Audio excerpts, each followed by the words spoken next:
नमस्कार, स्वागत है आपका हमारे चैनल पर। मैं हूं आपके साथ शिप्रा सैनी। उत्तर प्रदेश के चुनावी घमासान में बीजेपी के चाणक्य कहे जाने वाले केंद्रीय गृह मंत्री अमित शाह की एंट्री होने जा रही है। बड़ी खबर यह है कि 23 जनवरी से केंद्रीय गृह मंत्री अमित शाह बीजेपी के लिए उत्तर प्रदेश में चुनाव प्रचार करेंगे और जिस तरीके से चुनाव आयोग ने फिलहाल वहां किसी भी रैली और जनसभा पर रोक लगाई हुई है, तो बीजेपी ने अपना पूरा बैकअप प्लान भी तैयार कर लिया है। केंद्रीय गृह मंत्री अमित शाह 23 जनवरी के बाद उत्तर प्रदेश का दौरा करेंगे और खास तौर पर जो फोकस होगा वो ब्रिज और पश्चिमी उत्तर प्रदेश पर होगा। ये भी खबर सामने आई है। तो केंद्रीय गृह मंत्री अमित शाह की एंट्री उत्तर प्रदेश में अब होने जा रही है। बीजेपी ने उत्तर प्रदेश में जीत के लिए अपनी पूरी रणनीति तैयार कर ली है। हालांकि जिस तरीके से कोविड लगातार फैल रहा है और तमाम कोविड गाइडलाइंस का पालन करने का निर्देश भी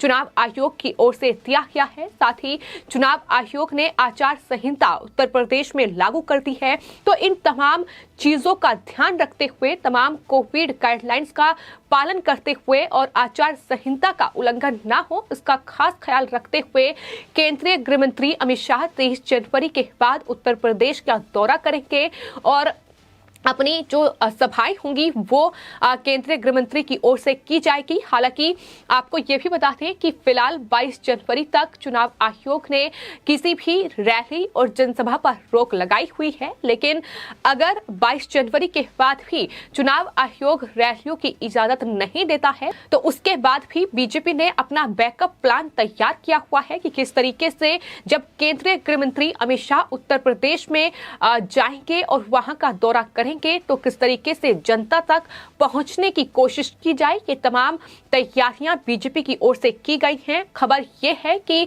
केंद्रीय गृह मंत्री का ये पूरा चुनावी दौरा होगा जिसमें आचार संहिता और कोविड गाइडलाइंस का पालन करते हुए अमित शाह छोटी छोटी रैलियों को उत्तर प्रदेश में संबोधित करेंगे और इसके अलावा इंडोर रैली का भी आयोजन किया जा सकता है जिसमें लगभग 300 लोग शामिल हो सकते हैं। ये इजाजत चुनाव आयोग की तरफ से ही दी गई है। इसके अलावा डोर टू डोर कैंपेन भी केंद्रीय गृह मंत्री अमित शाह कर सकते हैं।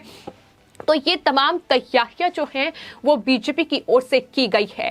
जाहिर तौर पर उत्तर प्रदेश में बीजेपी एक बार फिर से जीत हासिल करे, इसके लिए बीजेपी की ओर से तमाम तैयारियां की गई हैं। रणनीति पूरी तैयार हो चुकी है क्योंकि कहीं ना कहीं उत्तर प्रदेश विधानसभा चुनाव कितने महत्वपूर्ण हैं इसका अंदाजा इसी बात से लगाया जा सकता है कि दिल्ली की गद्दी पर कौन बैठेगा, इसमें कहीं ना कहीं उत्तर प्रदेश का चुनाव अहम भूमिका निभाता है। और यही वजह है कि उत्तर प्रदेश का चुनाव की महत्वता समझते हुए अब केंद्रीय गृह मंत्री अमित शाह उत्तर प्रदेश में 23 जनवरी के बाद तमाम चुनावी जनसभाएं जो हैं, रैलियां जो हैं वो करेंगे अगर चुनाव आयोग इजाजत देता है।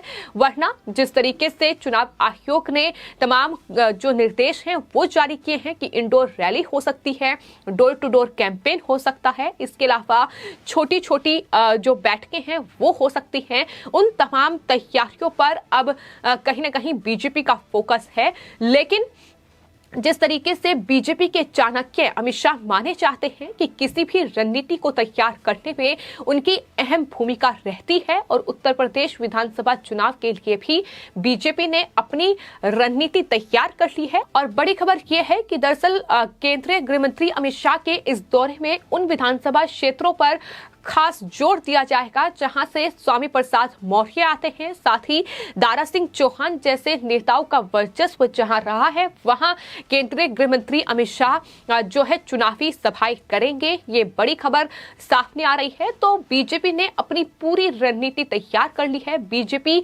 दावा यहां तक किया जा रहा है कि 300 पार सीटें एक बार फिर से उत्तर प्रदेश में हासिल करने जा रही है। तो उत्तर प्रदेश में चुनावी घमासान की शुरुआत हो गई है जहां एक तरफ समाजवादी पार्टी की ओर से लगातार धार्मिक कार्ड और जाति कार्ड खेलकर वहां वोट बैंक बटोरने की कोशिशें की जा रही हैं, तो वहीं बीजेपी की रणनीति ये है कि जनता के बीच पहुंचकर वहां अपने कार्यों को जनता तक पहुंचाया जाए और बताया जाए कि किस तरीके से बीजेपी के शासन में उत्तर प्रदेश में विकास हुआ है। और अब जो केंद्रीय गृह मंत्री का ये दौरा होगा, ये चुनावी कैंपेन उत्तर प्रदेश में होगा, कहीं ना कहीं अहम फायदा बीजेपी को इससे पहुंचेगा, क्योंकि केंद्रीय गृह मंत्री अमित शाह न सिर्फ ये छोटी छोटी रैलियां करेंगे बल्कि इंडोर जनसभाएं भी होंगी। इसके अलावा वर्चुअल रैली भी हो सकती है। इसकी इजाजत भी चुनाव आयोग की ओर से दी गई है और बताया ये भी जा रहा है कि दरअसल अमित शाह वहां संगठन के नेताओं के साथ बैठक भी करेंगे और जो फोकस होगा वो खास तौर पर पश्चिमी उत्तर प्रदेश पर होगा। पश्चिमी उत्तर प्रदेश, क्योंकि वहां किसान आंदोलन ने जिस तरीके का माहौल बनाया है, कहीं ना कहीं उस बीच वहां केंद्रीय गृह मंत्री का पहुंचना बेहद महत्वपूर्ण है। भले ही जो कृषि कानून थे उन्हें केंद्र सरकार ने रद्द कर दिया हो, लेकिन कहीं ना कहीं किसानों की नाराजगी देखने को मिल सकती है और यही वजह है कि उनकी नाराजगी दूर करने के लिए उसके मकसद से ही केंद्रीय गृह मंत्री अमित शाह पश्चिमी यूपी पर फोकस करेंगे।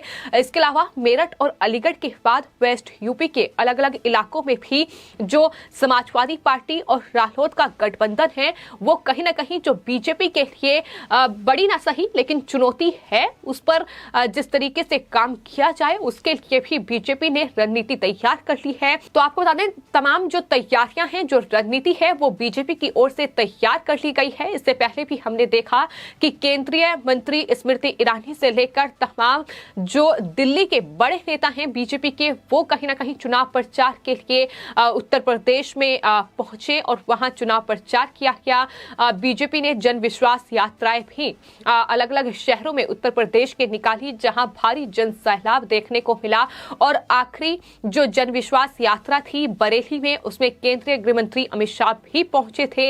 लेकिन खबर यही मिल रही है कि अमित शाह का जो फोकस होगा वो उत्तर प्रदेश में ब्रिज और पश्चिमी उत्तर प्रदेश की जिम्मेदारी उन्हें दी गई है। और आपको ये बता दें कि जो उत्तर प्रदेश का ब्रिज क्षेत्र है वहां 19 जिलों की 66 सीट हैं और वहीं पश्चिमी क्षेत्र की 14 जिलों की 71 सीट को लेकर ये बीजेपी ने अपनी रणनीति बनाई है। और ये दोनों जो क्षेत्र हैं ये वेस्ट यूपी में आते हैं, जिसमें कुल 136 सीट आती है और अमित शाह ने उत्तर प्रदेश की 136 विधानसभा सीट पर जीत दर्ज करने का प्लान तैयार कर लिया है, क्योंकि वहां की जिम्मेदारी उन्हें सौंपी गई है। वर्तमान में अगर बात की जाए तो इन 136 सीटों में से बीजेपी के पास फिलहाल 108 सीट हैं, लेकिन जिस तरीके से 2017 के चुनावों में बीजेपी इन 136 में से 28 सीटें हार गई थी और वो सीट बसपा और सपा के खाते में पहुंची थी, लेकिन उन 28 सीटों पर भी किस तरीके से जीत हासिल की जाए ये बीजेपी की चाणक्य की रणनीति होगी उत्तर प्रदेश में, इसलिए ही उन्हें पश्चिमी उत्तर प्रदेश की जिम्मेदारी सौंपी गई है। तो बीजेपी की रणनीति पूरी तरीके से तैयार है और इसके तहत ही ये बड़ी खबर सामने आई है कि 23 जनवरी के बाद केंद्रीय गृह मंत्री अमित शाह उत्तर प्रदेश का दौरा करेंगे। अगर चुनाव आयोग रैलियों की इजाजत नहीं देता है तो इंडोर रैलियां होंगी। इसके अलावा छोटी छोटी जनसभाएं होंगी, बैठकें होंगी, संगठन के नेताओं के साथ मिलकर वो बैठकें करेंगे। डोर टू डोर कैंपेन भी केंद्रीय गृह मंत्री अमित शाह कर सकते हैं।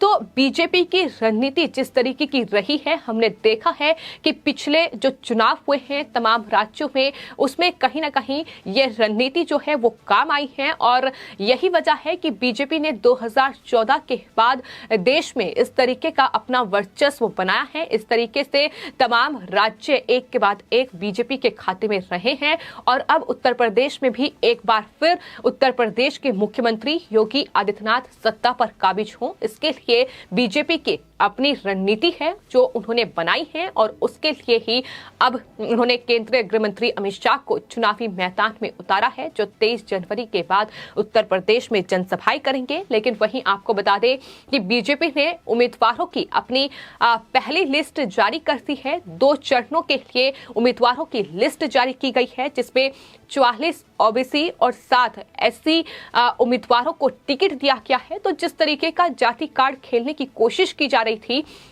जिस तरीके से समाजवादी पार्टी लगातार पिछड़ों और दलितों का अपमान करने का आरोप बीजेपी पर मढ़ रही थी, कहीं ना कहीं एक बड़ा दांव बीजेपी ने खेलते हुए 44 ओबीसी और 19 एससी और 10 महिला उम्मीदवारों को जो टिकट दिया है, उसने कहीं ना कहीं साबित कर दिया है कि समाजवादी पार्टी और यहां तक कि बीएसपी बीजेपी को हराने के लिए जो रणनीति बना रही है, जिस तरीके की बयानबाजी कर रही है, उससे कई कदम आगे बढ़कर बीजेपी ने अपनी रणनीति तैयार की है और ये कहीं ना कहीं उम्मीदवारों की लिस्ट में साफ तौर पर दिखाई दिया है। जिस तरीके से स्वामी प्रसाद मौर्य और धर्म सिंह सैनी और इसके अलावा भी कई बीजेपी के विधायकों ने पार्टी को छोड़ दिया था, इसके चलते कि उन्हें दरअसल टिकट शायद ना मिले, लेकिन जिस तरीके से बीजेपी ने अपने उम्मीदवारों की लिस्ट जारी की है वो साफ तौर पर बता रही है कि ये सपा की रणनीति कहीं ना कहीं इन चुनावों में पूरी तरीके से ध्वस्त होने वाली है। जिस तरीके से बीजेपी ने अपनी चुनावी रणनीति उत्तर प्रदेश विधानसभा चुनाव के लिए तैयार की है और बीजेपी ये दावा कर रही है कि 300 पार एक बार फिर उत्तर प्रदेश में होगा। ये दावा उत्तर प्रदेश के मुख्यमंत्री योगी आदित्यनाथ भी कर चुके हैं। फिलहाल आपकी इस पूरे मामले पर क्या राय है, हमें कमेंट बॉक्स में जरूर लिखें और चैनल को सब्सक्राइब करें। धन्यवाद।